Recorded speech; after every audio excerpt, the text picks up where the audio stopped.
Hi everyone, welcome to Too Long Didn't Read, an SRMMUN Society podcast, where today we find ourselves in conversation with Mr. Bhaichung Bhutia, who happens to be India's second highest cap player for the Indian national football team and its general sports icon. Welcome, sir. Sir, how's your Sunday been so far? Very good. I've been traveling, so I've just come to Delhi last night. So, yes. So thank you for being with us while traveling. Like if I'm traveling, then I'm out. I say I'm not available. I convert it into a holiday. So I'm assuming you must be magnitudes more busy than I am. So, so let's start off with your career, your long career. So you started your career at East Bengal, and interestingly, you ended it also at East Bengal. So, what were the differences when it came to training and drills, in contrast when you started to when you finished?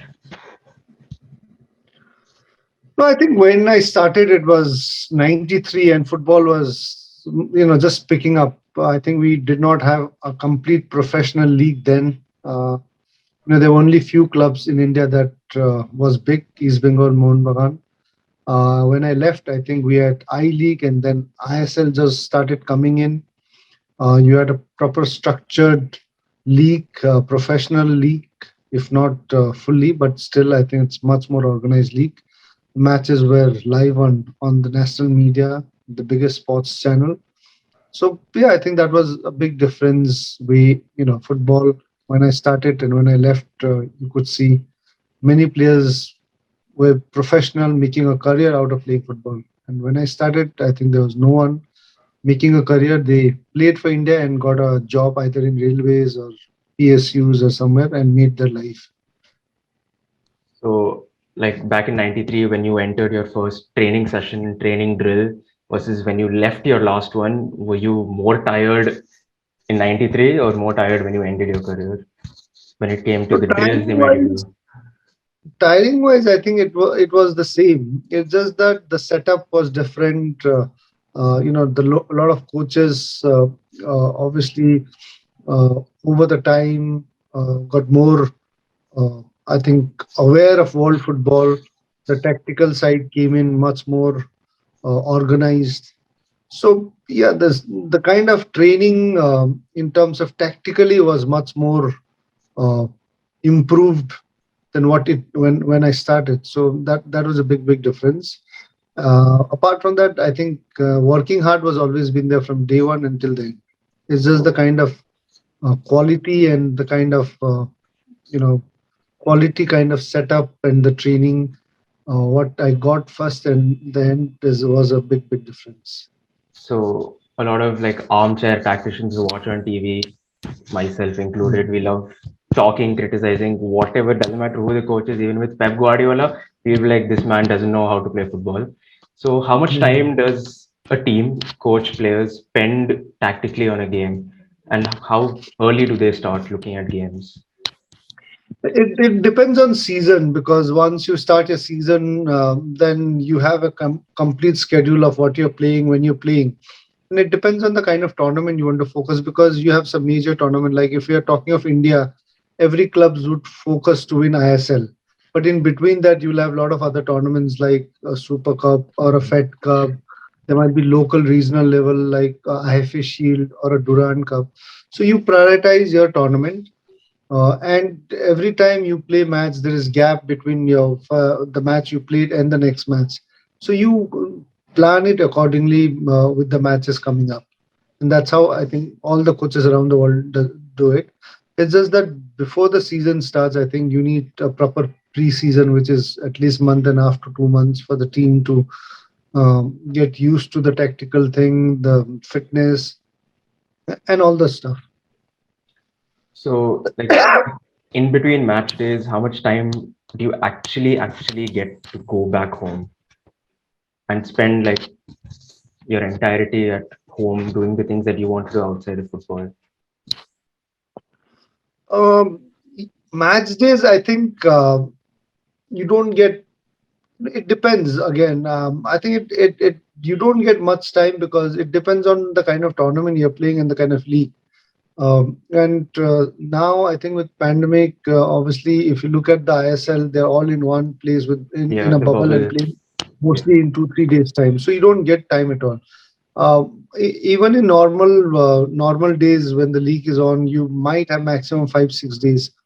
So you don't get so much time in terms of going out and spending a quality time with family. Obviously, if you're in the same city, you live there and family lives yeah, there, you're is okay. But lucky. Yeah, for a holiday kind of a thing, it does not happen. Because I think football is also a lot to do with recovery. So you're not only training, you also need, after a certain match, which is a difficult match, you need a proper recovery mentally and physically as well. So that also plays a role. But you do get to spend time in your house with your loved ones, but you don't get to plan to do something adventurous with family when the season is on. right. So, in your career, I mentioned you started with East Bengal and ended with East Bengal, but in the middle, you made a few moves to Mohun Bagan. So, did you receive hate from people, from fans, due to the rivalry? You do receive, I think it's very natural because East Bengal Mohun Bagan is a big rivalry, and a lot of people would not know history, but it's a legacy of each and every people in Bengal. So when you represent one club, you're representing the legacy of the certain portion of people of Bengal. When you shift is there, so that prestige issue becomes big when you shift, and when you've done so well for one club and then you shift to other club, obviously there's a lot of hate from the previous club. It happens, and it's Would natural, I you think, would you around the make world. that same move today, like with social media? Like it's instant now. Like even if there's a rumor, like I'd assume, even if there's a rumor of India's star player moving to a rival club, like social media would go crazy. Good I and would bad. still do it, but I think I need to be mentally strong. I need to be physically strong to make those moves. And it's all about believing in yourself at that moment, what you can deliver. Because when you make that move, it's important that you start delivering when you go to the other club. So So like that way, I think you need to how be. much does your personal allegiance come into it? After you've played for one club, you're like, I won't move to the rival. I won't, like some players do have that allegiance, especially if they're related to the area or whatever club they're playing for. Do you ever feel that in your career, or were you like completely professional? You will do what's best for you. No, it's a completely professional, and India wasn't like a Europe where football is so big. And for me, I think it was important to experience both the club and see how both the clubs are managed, run, the kind of fan following both the clubs have. So I took it more as a challenge, and I took it more for an experience to actually play for both the clubs. Because as a kid, we've been watching and watching, growing up watching both East Bengal, Mumbai. I always thought that why not, I should give it a try. So that was one of the reasons. Fair enough. So I mentioned social media. So in this day and age, do Indian players need to adopt or embrace becoming celebrities or media influencers for the game itself to grow, and including the game itself for their salaries, their opportunities, the money involved in the sport to grow? Because in my opinion, you were a pioneer in that. Like honestly, when for my generation, if people remember one footballer, it is Mr. Bhaichung Bhutia, and that is because he was in social media, he was on the news, he was on TV all the time. Apart from being an amazing player, naturally. So I think with the social media generation, I think now obviously every player is going to be in it. Whether you're a footballer or whether you're just normal student, everybody likes social media. Everybody wants to have their Insta, Facebook account. So for footballers, I think they can also use it in a very positive way. They can influence a lot of young players. They can influence a lot of people to watch football. They can influence, uh, you know, people to come and play the sport. So and also commercially, it is one of the most important factors for any celebrities these days to have a good social media account working. So that's there, and I think I was in that era of when social media was just coming in and picking. I retired that time, that's 2010. So I've not had that experience of being a footballer and also having social media then. We just started getting phones which we used to make, cell phones which used to carry make calls and just what I don't know. WhatsApp also wasn't so big then. Yeah. We had that BlackBerry thing, which was Messenger, some kind of thing where you could send message and all that.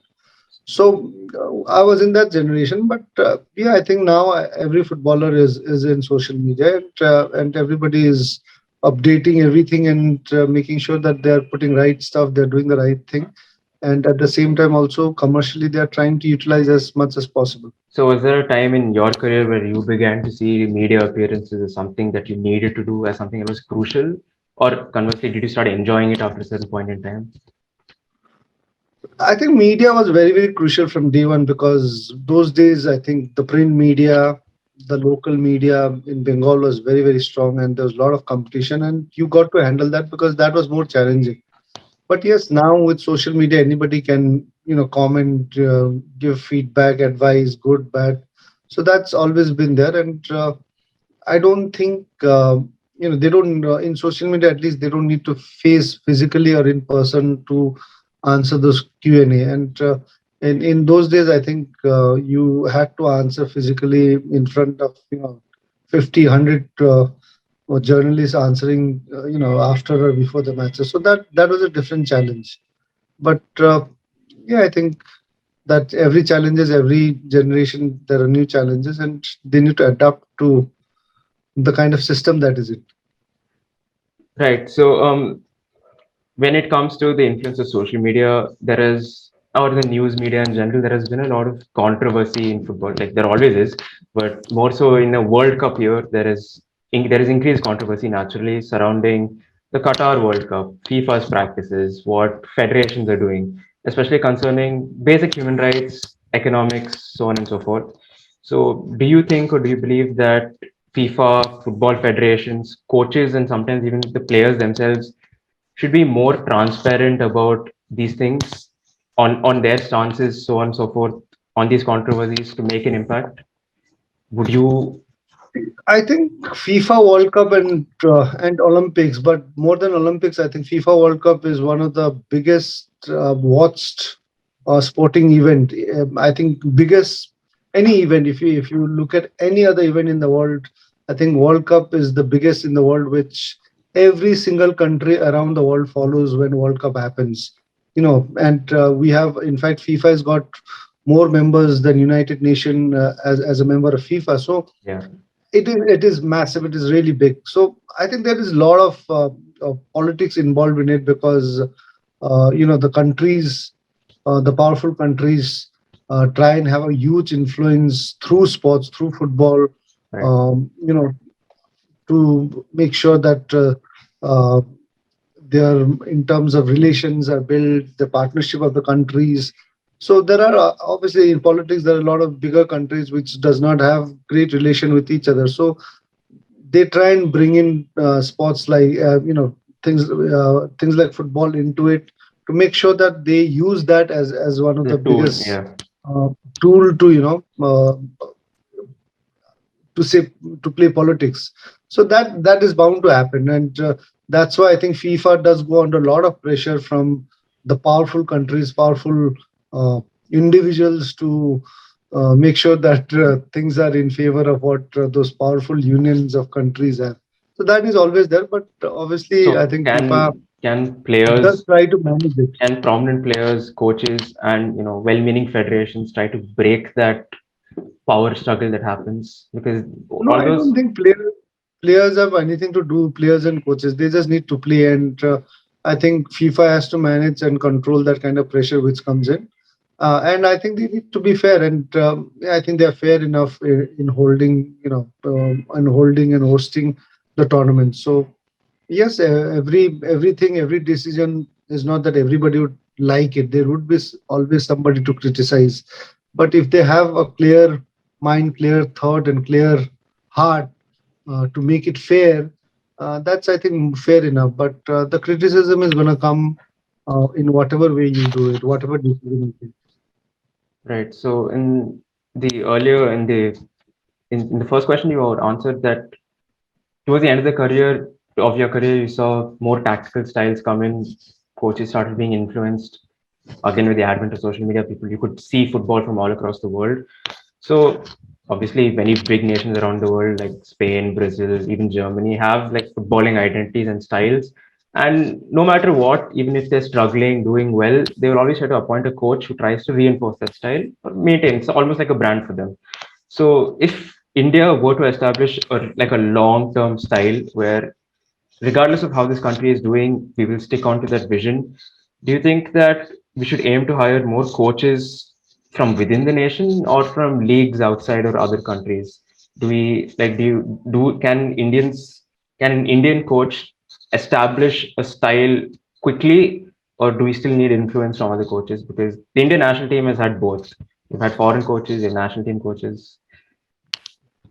See, you don't, as a coach, develop a style in a nation. I think nation itself, when they play, football, develops a style, and it's not nothing to do with a coach or individual. It's got to do with the entire environment, entire culture. It's got to do with the weather. So, naturally, when you're born in India, if you look at it, because of the majority of India is a very very warm country. So when you are born in a very hot climate, you tend to see a lot of players making those. It's like a South America. You tend to have players playing more on the ball, try and keep it. The game is much slower. Tactically, they're much technically the players becomes much more better. You don't tend to run so much because the weather does not allow humidity so much. So when kids start playing, that plays a major role in you to become a player. If you're born in obviously Europe where it's cold, you'll see more physical. The game is speed. The running is much more. The players are more like a computer kind of a thing. You're playing in a. So it's got a style, and it's got to do with also the climate, culture where you come from. And once you have those South American going into Europe, so they adapt there and they bring in their influence into that sport. So a lot of players you tend to see succeeding quite a lot. So yes, I think in a country, you the coaches will have to understand what kind of players, because you can't train a player into change his style when he's already 20 plus or Yeah. 22, 22. The kids grow up from 5, 6. Once they start playing, they develop a style of playing. And the build itself, the way they are built, the kind of physique they have their own style. So that is where a lot of coaches will have to come and see the kind of players coming out of that particular country like India. I'm not saying everybody, but majority of players would come out in a certain style, and that is where the coach will have to adapt to that style, get his tactical thing very right, and So then bring can in a success. foreign coach identify that quicker, or is it like do you trust an Indian coach because he's a part of that culture too? No, I think it's very easy to identify. Foreign coaches can come because you just need to watch his ISL, I League, and the Yeah, best players of your country plays are in playing that. under. Yeah. Make it out from there. The best of players who are playing are all the best players in India that are playing there.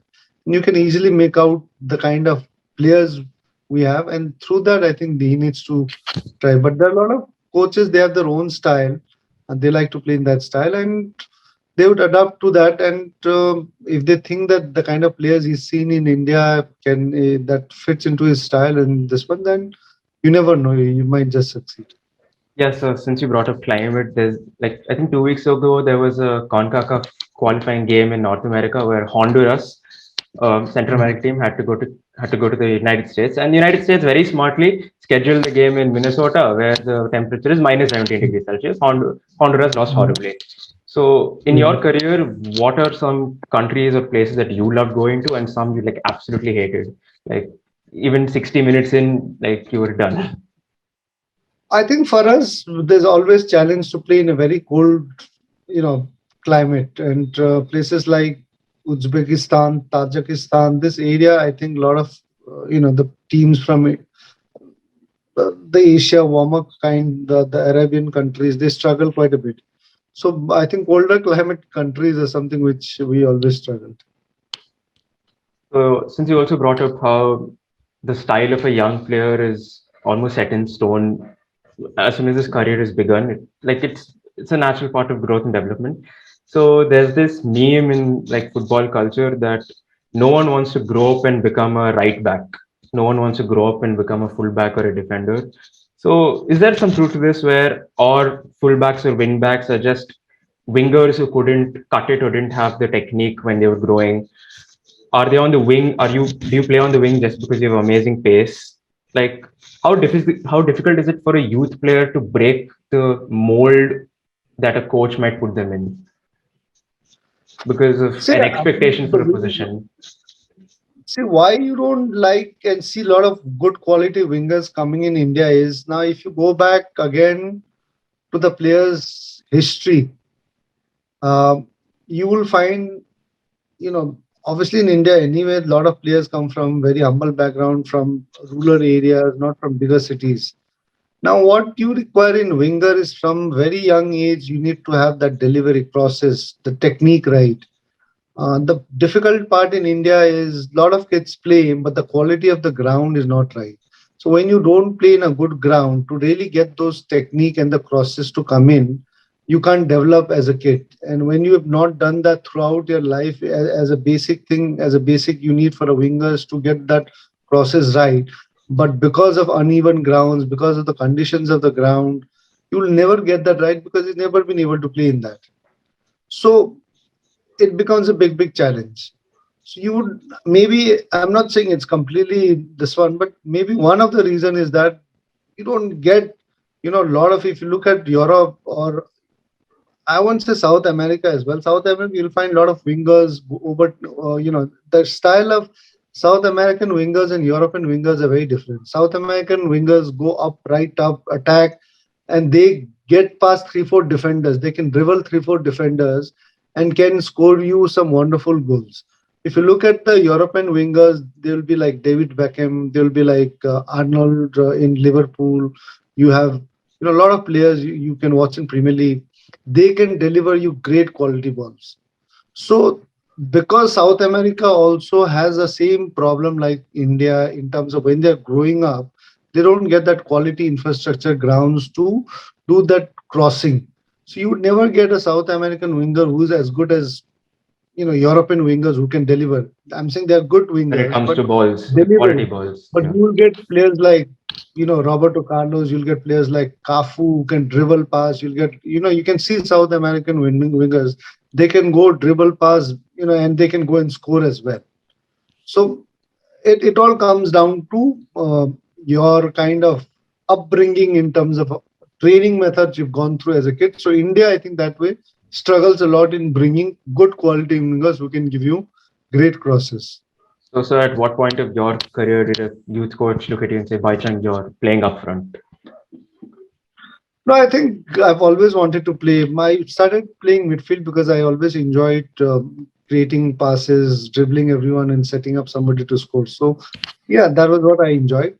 But from as a kid, only you can make out that as I always wanted to score, and the feeling of just ball hitting the net, that kind of joy, So, you sir, can really so feel it. So then that's how made me. you've beaten your man. You're one on one with the goalkeeper. Your second striker, winger, whatever midfielder is coming up next to you. He's in a good position. Do you shoot or pass? What do you do, sir? If it's a see, it all depends again. If you're 3 goals up, then why should I pass? You'd want to do something. Try. If you're in a crucial last minute goalless, Yeah, last you minute goal. obviously have to give. If you obviously have to give it where it's 100% your team wins. So your priority obviously for the team to win is the number one. And then you'll see a lot of players trying to do their own fancy stuff, but that is when they're comfortably in the lead and wanting to get themselves into scoring. So when it comes to scoring, so in your long and stellar career, I'm sure you scored many like iconic and amazing strikes that you might think are like top drawer. I will remember these goals for the rest of my life. But do you also remember your luckiest, most fluke or like unexpected goal you had the fortune of scoring? Do those stay in your mind or like deleted? No, I think all the goals are lot of it are lucky goals for top strikers around the world as well. Because you take a chance and it happens. You know, so what strikers usually do around the world is, they pass dribble, they try and curve it, and sometimes you just get it right. Sometimes you don't get it right. So it's the effort you've got to put it. Try and obviously use your best technique, but sometimes the best technique who's got can't also score all the time. Otherwise, Messi would be scoring that kind of situation all the time. You would not be able to score all the time to curve and score it, because a lot of time it goes in, a lot of time it doesn't. So um, I can tell you for sure that 90% of the goals are taking the chance, trying to do that, and luck plays a major role in all the goals for So like all the big a strikers goal that around came them. across your elbow where you didn't say anything. Yeah, yeah. Like, oh. So yeah. So for athletes in their career, what do you think is a problem that is often not discussed, or for the athlete themselves, like, or the manager or the coach, quite unexpected, that you wouldn't expect this to be something that is a genuine problem for an athlete? So you think you're saying what is the problem for the athletes? Yeah, but something that is unexpected, like, you have to manage mental health, diet, this, that, but in a career, No, I you think just, unexpected. The biggest thing for the unexpected is the injury. You go fit, great form, and then you just end up with a bad tackle and you just get it. So those are unexpected, and that's part of life, and that's all the athletes should be prepared to take it. so in your career, when you had your injuries and as a coach in all the places you've been, for an athlete to deal with their injury, however serious, what is the infrastructure that's usually present within the club? Not from a medical I think not now, from a medical standpoint, more from a supporting the player standpoint. I think now it's much better, but before it was completely zero. So now you have good physios, doctors involved with your coaches, with your clubs. So it's much better. And then on top of that, you have insurance to cover you on terms of your injury operations. Your rehab is much better now with a lot of qualified sports physios. So definitely much better. So in that situation, or in generally in your career as a coach, wherever you've been, a player, wherever you've been, what is the singular best piece of advice that you've received? Like just a one line advice that you can just repeat, regurgitate, tell everybody this is something that will help you. I think be patient, don't rush, get the right professional people to help you come back. Right. So even if a player is not in form, even if someone's struggling for non-footballing reasons, what would be some advice that you've received and that you would impart back? No, I think a lot of players, if they're struggling mentally, if they have a lot of issues apart from football beside it, and that they've not been able to perform on the field, is I think you need to take a break for 2 3 days. Speak to the coaches there. Take a break, completely go out and get your problem issue sorted, and come back fresh.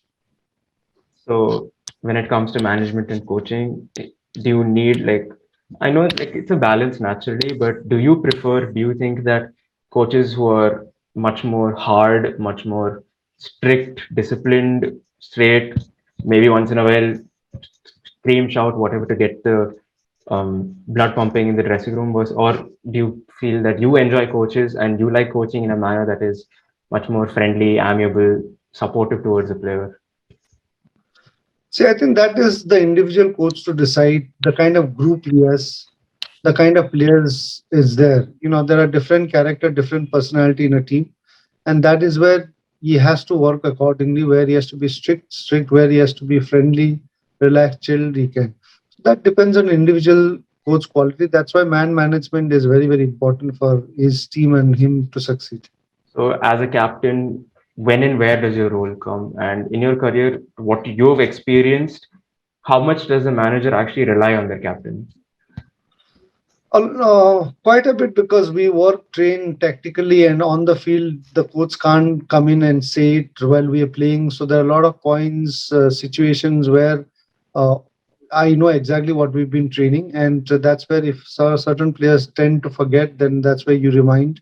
And also as a captain, you just boost and lead them and say, when they're down or they're feeling a little nervous, that's the time when you can speak to them and get them motivated. So, as a leader, um, you've you have a virgin career in politics also. So, when it comes to your life as a leader, um, when you dis- at the point you decided to join politics, what were your expectations on a ground reality level for Sikkim and for the region at large? See, I think politics is not so difficult for me because my obviously parents did a lot of village level panchayats, and I've been I've grown up looking at my dad, and I've always followed Indian and world politics very closely even when I was playing.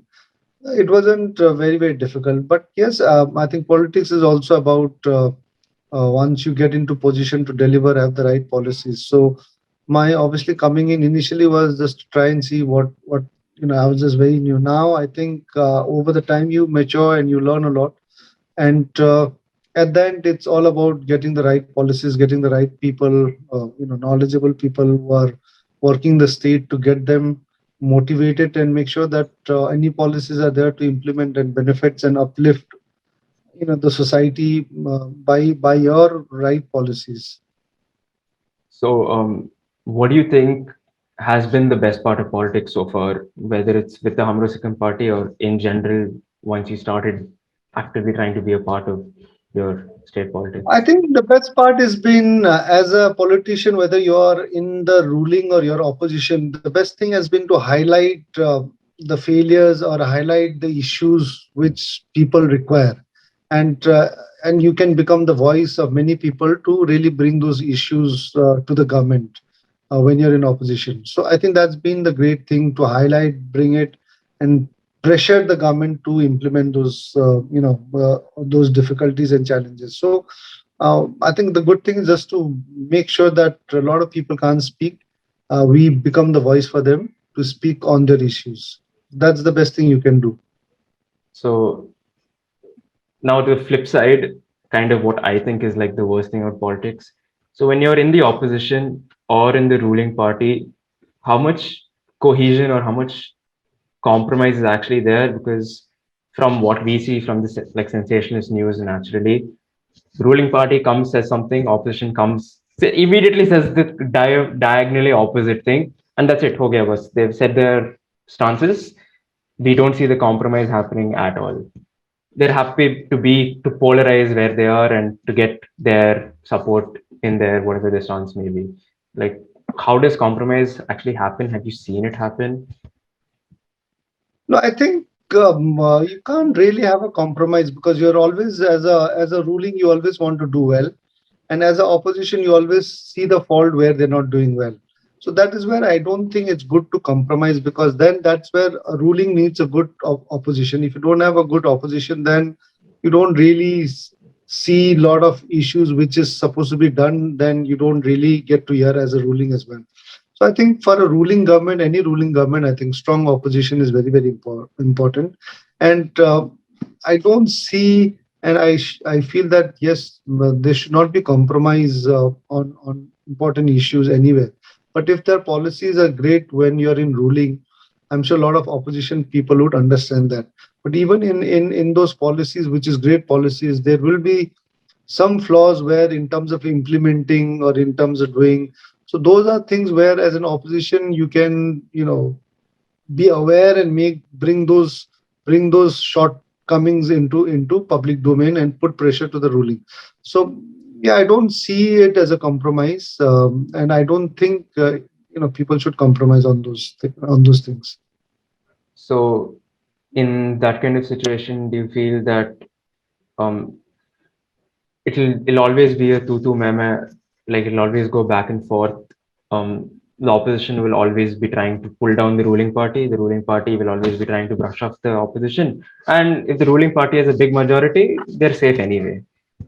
No, I think it depends on the quality of debate, because you might just get a bad people to debate there and it just becomes tutu meme. I think when you have right people with right uh, right kind of points to speak and to bring it to the public, then it does not really become a bad debate or tutu meme debate. And right now, obviously, yes, I can understand that a lot of the channels in India are just about making noise rather than really debating on the issue and bringing it and trying to put their points across. So I think which is quite sad, but Not all the debates are tutu meme, and there are a lot of debates which is really nice, which can educate, which can give you a lot of information as an individual person if you're not even in politics. So, but yes, sadly, I think a lot of uh, debates and a lot of talks are all about tutu meme, and that is, I think, really declining the quality of politics in India. So as a person who joined the sports, started playing sports from a young age, and then eventually joined the sports industry, come team, come whatever. How did you Where did you try to get yourself? When and where did you try to get yourself educated? When did you try to learn? When did you try to expose yourself to these fields? If every day was, or every second day was training, match, cup game, come home, recovery. No, I think you travel across the world because of football. You interact with a lot of people across the world. You see different parts of the country. I've traveled not almost. In fact, I've traveled every part of India because of my football and beyond that as well. And traveled outside India as well. So you get to learn, you get to interact with people, you get to see, and I think more exposure you are, more you tend to be aware, tend to learn quite a lot. So I think, yes, it's important that you read as well, because there are a lot of things you can read through media, newspapers. Through that as well, you can learn. But when you traveled across, I think that knowledge and experience what you get tends you to give you a lot of knowledge. So in your travels now, out like not out of the game, but not as a player anymore. When you have your youth academies and all, when you go to your youth academies, when you look at players who are there from whatever ages up to 17, what in specific makes you hopeful about their ability, or something that when you look at them, like, yeah, okay, we didn't have that then. Like when it comes to them as a player, they're gonna go far. No, I think when I go to my centers, one thing I like about it is they have friends to play along, and they have a great ground, and obviously coaches to train them. That we did not. A lot of times I wanted to play in my boarding school, but then there were no friends to play because they wanted to study, or they want. So you don't tend to get that. So in a center, football academy and centers, you have all the 30, 40 kids who are there. All the intention is to play, compete, and improve and play football. So that is there, and obviously you have coaches and good quality grounds to work and play on. That is something which I go and see and feel happy about. So naturally, when it comes to building football infrastructure for all this, you need money. So considering the ISL is the top league in India by de facto issue, um, almost most of the ownership of the ISL teams currently is Indian, barring the City Football Group, which holds stake and so on and so forth. So for the league to expand, and naturally when the league expands and more teams come in, they might hopefully put in more money into their own academies infrastructure. Do we need to invite foreign ownership? Do we need, like, it's where it's foreign ownership so much has become a problem in Europe and even China, where big billionaires come pour in money into a club. But for India to grow and develop, and for that money to like trickle down into the infrastructure, do we need foreign ownership? Like more foreign I ownership? think I think right now you do require foreign ownership, because if they're bringing money, and if that money can be utilized and develop the sport and right go down to building academies, I think it's more than welcome. Because uh, in India, I think a lot of money has been big money. Obviously, not lot big money is always it's already been taken by cricket, and the rest of the sports have to struggle with the limited money that is there in the corporate houses. So it becomes challenging. So if there's anybody investing it and that really improves the sport, for me, I would welcome that. So, right, sir.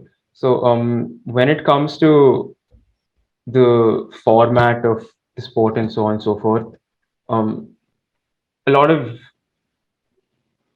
like, because of the nature of India, where there's only like 10, 11, 12 teams, including the second division, it's a similar amount of teams.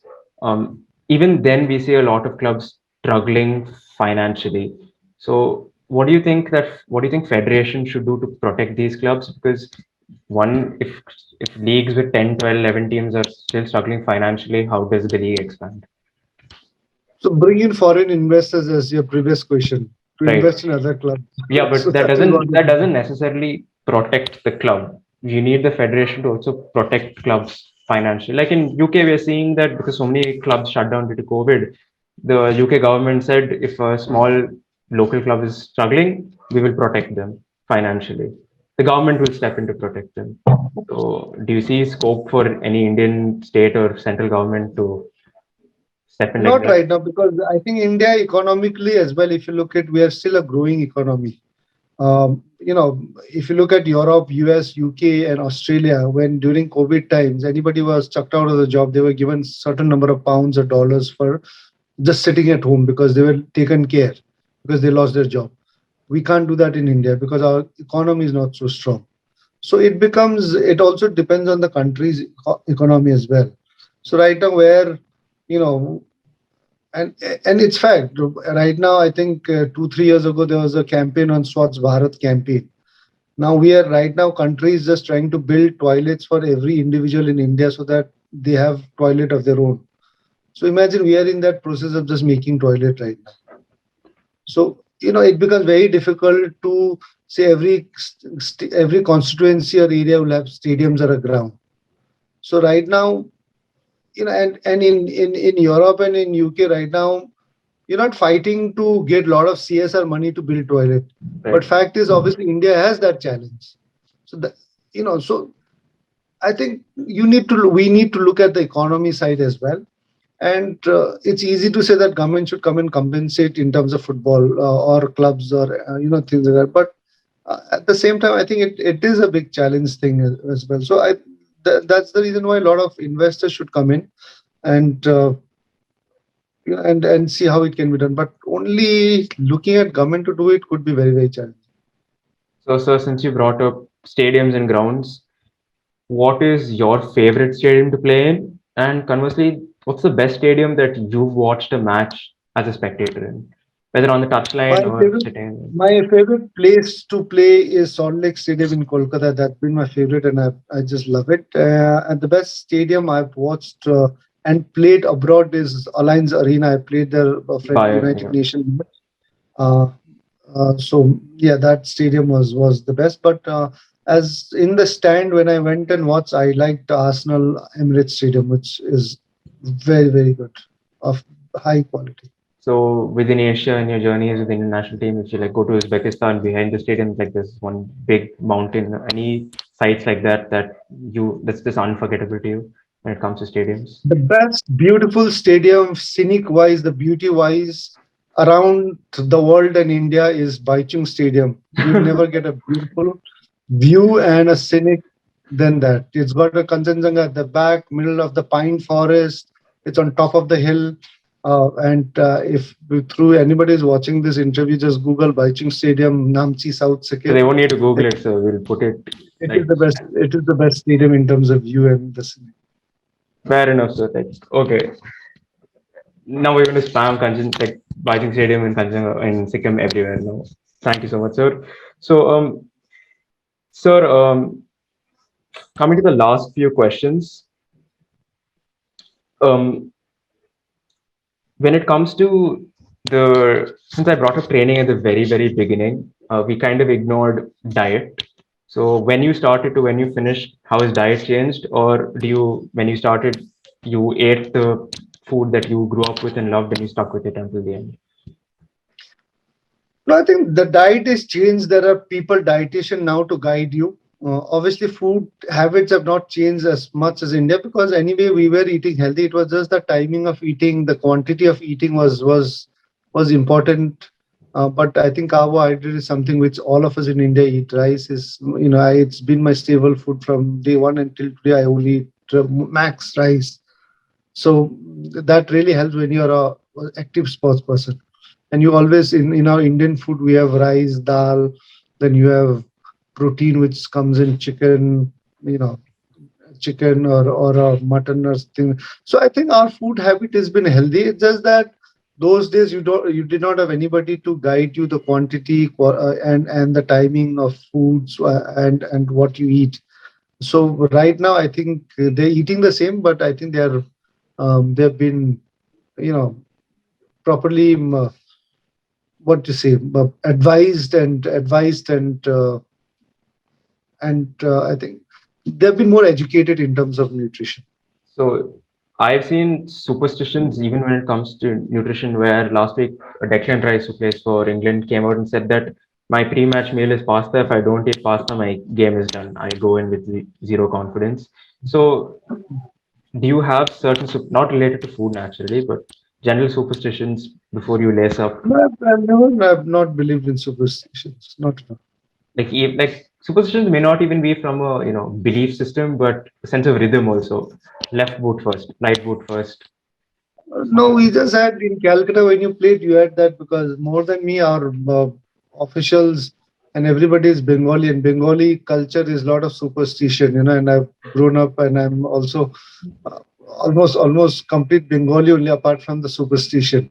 So when you grow up and live in Calcutta, you're only growing up around superstition. So as a club, we always all the officials had that. So it became a big issue. A lot of times, you make sure the other team enters first. You don't go first. Those officials put in the pressure, and you follow that. So those things I've gone through.